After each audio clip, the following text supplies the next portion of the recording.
Tax to live, tax to die and tax everything in between. इस जीवन में दो ही चीजें निश्चित हैं। There are only two things that are certain, death यानी कि मृत्यु, और दूसरा है टैक्स।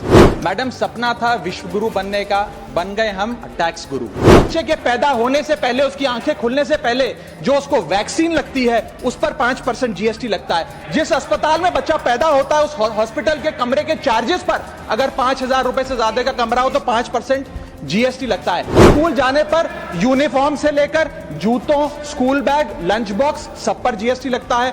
12% जीएसटी नोटबुक पर लगता है। 18% जीएसटी स्टेशनरी आइटम पर लगता है। बैंक्वेट हॉल बुक करता है, उस बैंक्वेट हॉल की बुकिंग पे टैक्स भरता है। शामियाना, खाना, केटरिंग सर्विसेज लेता है, उस पर जीएसटी भरता है। ज्वेलरी खरीदता है, उस पर जीएसटी भरता है। कपड़ा, शेरवानी सिलवाता है, कुर्ता पजामा, सूट पैंट, उस पर जीएसटी भरता है। यहां तक कि वेडिंग इन्विटेशन से लेकर ब्राइडल मेकअप से लेकर हनीमून के ट्रैवल तक हर चीज पर सरकार आपसे जीएसटी वसूलती है। पर हो रही है। इतने टैक्स लगाने की वजह से आज हमारी आमदनी घट रही है, इस वजह से खपत गिर रही है, कंजम्पशन गिर रही है, डिमांड नहीं बढ़ रही है। माननीय श्री राघव चड्ढा जी 10 मिनट। शुक्रिया मैडम।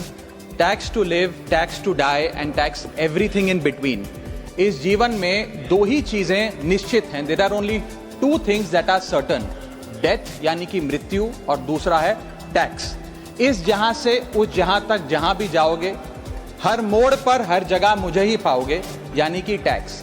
मैडम, सपना था विश्व गुरु बनने का, बन गए हम टैक्स गुरु। और इतना टैक्स जो भारत की आबादी सरकार के खजाने में डालती है, उसके बदले सरकार जनता को देती क्या है, ये बहुत बड़ा सवाल है। कौन सी ऐसी हाई क्वालिटी सर्विस है जो फ्री ऑफ कॉस्ट जनता को दी जाती है? क्या हमें quality health care free of cost मिलता है? नहीं मिलता।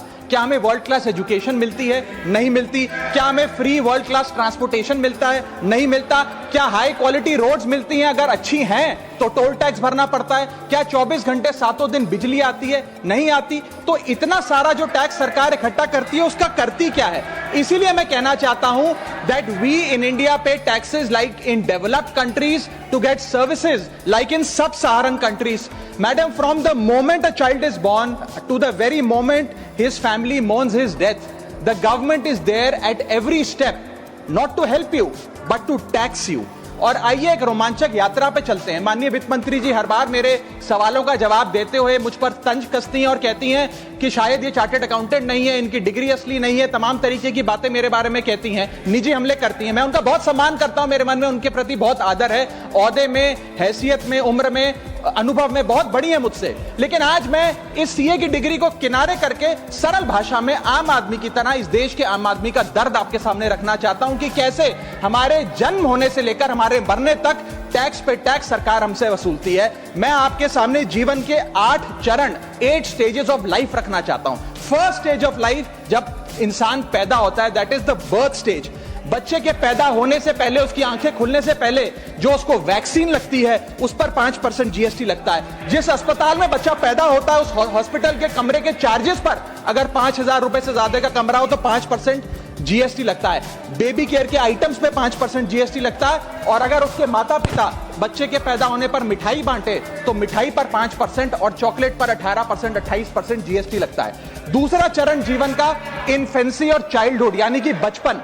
बचपन में बेबी फूड जो खरीदा जाता है उस पर 12 से 18% जीएसटी, डाइपर जो खरीदा जाता है उस पर 12% जीएसटी, बेबी स्ट्रोलर पे 5 से 12% जीएसटी, और जो खिलौने बच्चे को दिए जाते हैं उन खिलौनों पर भी 12% जीएसटी लिया जाता है। जब मुंडन होता है बच्चे का, पहला हेयर कट जिसे कहते हैं, उस हेयर कट की सर्विसेज पर भी 18% जीएसटी, और पहली बर्थडे पार्टी पर जो फोटोग्राफी होती है, फोटो खिंचवाई जाती है, उस फोटोग्राफी सर्विसेज पर भी 18% जीएसटी। यहां तक कि नामकरण की बर्थडे पार्टी जो की जाती है उस पर भी केटरिंग सर्विसेज से लेकर खान पर 18% जीएसटी सरकार वसूलती है। अब बच्चा स्कूल जाना शुरू करता है तो स्कूल जाने पर यूनिफॉर्म से लेकर जूतों, स्कूल बैग, लंच बॉक्स सब पर जीएसटी लगता है।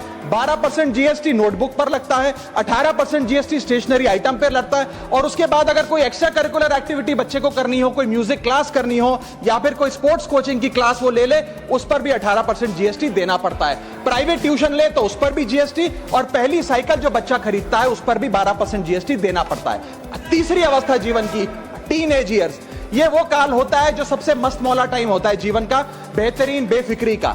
इसमें बच्चा यंग जवान लड़का लड़की अपना पहला स्मार्टफोन खरीदते हैं, उस स्मार्टफोन पर जीएसटी लगता है, अगर महंगा हो विदेशी हो तो इंपोर्ट ड्यूटी भी लगती है। फिर वो अपना फोन रिचार्ज कराता है, उस पर जीएसटी लगते हैं। ब्रॉडबैंड इंटरनेट का कनेक्शन लेता है, उस पर जीएसटी लगता है।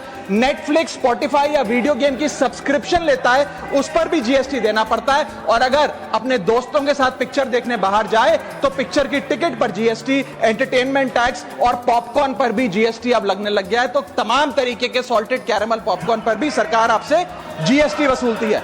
इस बीच जब आप 18 साल के होते हैं और पहली बाइक या पहला स्कूटर खरीदते हैं, उस बाइक और स्कूटर पर आपसे जीएसटी लिया जाता है, व्हीकल इंश्योरेंस पर जीएसटी लिया जाता है और उसके बाद रजिस्ट्रेशन टैक्स और रोड टैक्स के नाम पर भी पैसा लिया जाता है। जीवन की चौथी अवस्था, fourth stage of life, higher education की।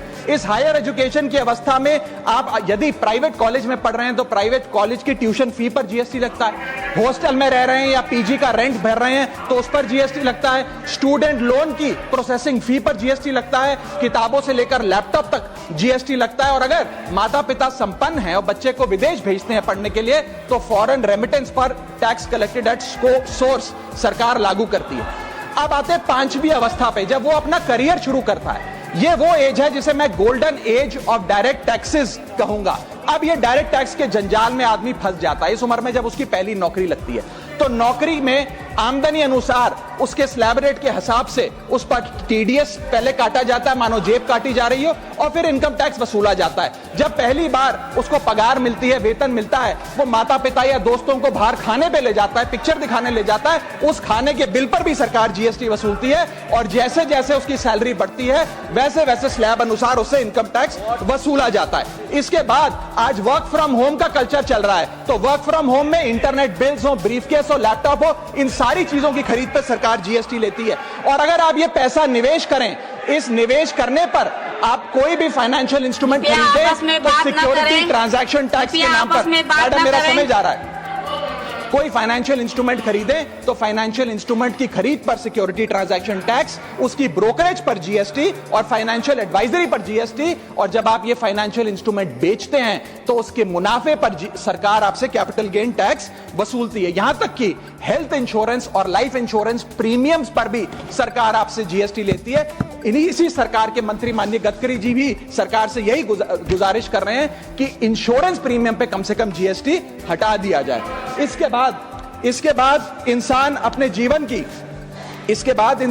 जीवन की छठी अवस्था में आता है, यानी कि मिडिल एज। इसमें उसकी आमदनी भी पीक पर होती है और उसका टैक्सेशन भी पीक पर होता है। अप्रेजल होता है, प्रमोशन होता है, बोनस मिलता है और हाई टैक्स स्लैब के चलते वो अपनी कमाई का एक अधिकांश हिस्सा इनकम टैक्स में सरकार को जमा कराता है। इस दौर में इंसान गाड़ी खरीदता है, घर बनाता है। जब गाड़ी खरीदता है तो जीएसटी देता है, रोड टैक्स भरता है, व्हीकल इंश्योरेंस पर जीएसटी भरता है। और जब गाड़ी लेकर शोरूम से निकलता है तो पेट्रोल डीजल पर वैट, सेस और एक्साइज ड्यूटी के नाम पर पैसा भरता है। जब सड़क पर गाड़ी चलाता है तो टोल टैक्स भरता है। फिर वो अपना घर भी खरीदता है, जमीन खरीदता है। जब जमीन खरीदता है तो स्टैंप ड्यूटी फी सरकार को देता है। जब कंस्ट्रक्शन मटेरियल खरीदता है घर बनाने के लिए तो कंस्ट्रक्शन मटेरियल पे, चाहे वो सीमेंट हो, मार्बल हो, स्टील हो, उस पर जीएसटी देता है। उसके बाद जब कंस्ट्रक्शन सर्विसेज लेता है किसी बिल्डर से, ठेकेदार से, कॉन्ट्रैक्टर से, तो उस कंस्ट्रक्शन सेवाओं पर भी जीएसटी सरकार आपसे वसूलती है। और जब घर बन जाए तो एनुअल प्रॉपर्टी टैक्स और हाउस टैक्स के नाम पे आपसे पैसा लिया जाता है। और जब आपको पैसे की आवश्यकता पड़े और आप ये घर बेच दें तो कैपिटल गेन्स पर भी सरकार आपसे उस मुनाफे पे टैक्स वसूलती है।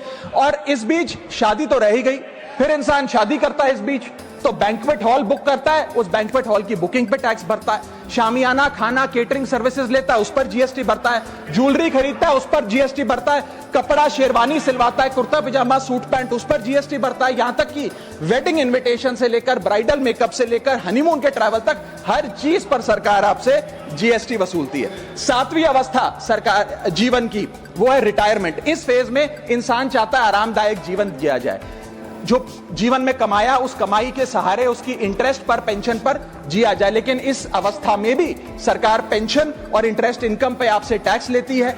बूढ़ा हो जाता है, दवाई इलाज की जरूरत पड़ती है तो हेल्थ केयर बिल पर, दवाइयों पर आपसे जीएसटी लिया जाता है। लाइफ इंश्योरेंस और हेल्थ इंश्योरेंस प्रीमियम पर तो जीएसटी लेती है। और इस दौर में वो अपनी वसीयत लिखता है, फैमिली विल। उस फैमिली विल पर जो लीगल फीस देता है उस लीगल फीस पर भी उसे जीएसटी देना पड़ता है और स्टैंप ड्यूटी देनी पड़ती है। और 8वीं जीवन की अवस्था यानी कि जीवन की समाप्ति, जब उसका स्वर्गवास हो जाता है, उसके जीवन का अंत हो जाता है, यहां भी सरकारें उसका साथ नहीं छोड़ती। यहां पर भी सरकारें उस पर टैक्स लगाती हैं। जब कोई इंसान मरता है तो उसके अंतिम संस्कार में देसी घी, चंदन वुड, नारियल, इत्तर जैसा सामान इस्तेमाल होता है, उस पर भी जीएसटी लगता है। और जब उसके मरने के उपरांत अखबार में ऑबिचरी की इश्तेहार छपाया जाता है, उस पब्लिकेशन ऑफ ऑबिचरी न्यूज़पेपर पर भी 5% सरकार जीएसटी लेती है। और मरने के बाद जब प्रॉपर्टी उसके बच्चों को या परिवार वालों को दी जाती है, उस म्यूटेशन पर भी सरकार आपसे ड्यूटी सेस लेती है।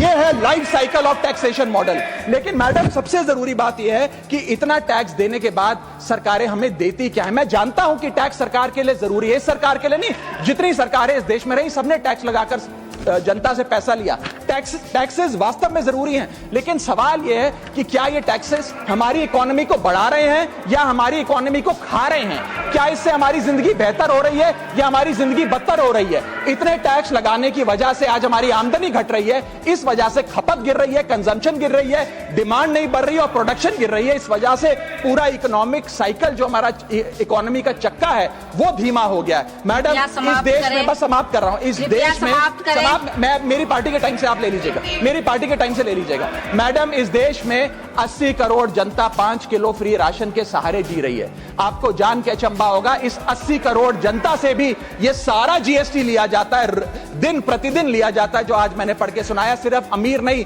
गरीब से गरीब आदमी भी जीएसटी देता है। और अंत में मैं बस इतना ही कहना चाहूंगा कि क्योंकि इतना टैक्स लगा कर सरकारें जनता का खून चूसती हैं, उस वजह से आज एफएमसीजी की सेल्स घट रही हैं, एफएमसीजी के स्टॉक गिर रहे हैं, कंजम्पशन डाउन हो रही है, नई गाड़ियों की सेल श्रिंक कर रही है, तमाम तरीके की जितनी भी न्यू परचेजेस होती हैं उसमें मंदी देखी जा रही है। सरकार को जीएसटी कम करना चाहिए, कम करेंगे तो जनता की जेब में पैसा आएगा तो मांग बढ़ेगी, खपत बढ़ेगी और इकोनॉमी का चक्का चलेगा। आप देख रहे हैं भारत 47 न्यूज।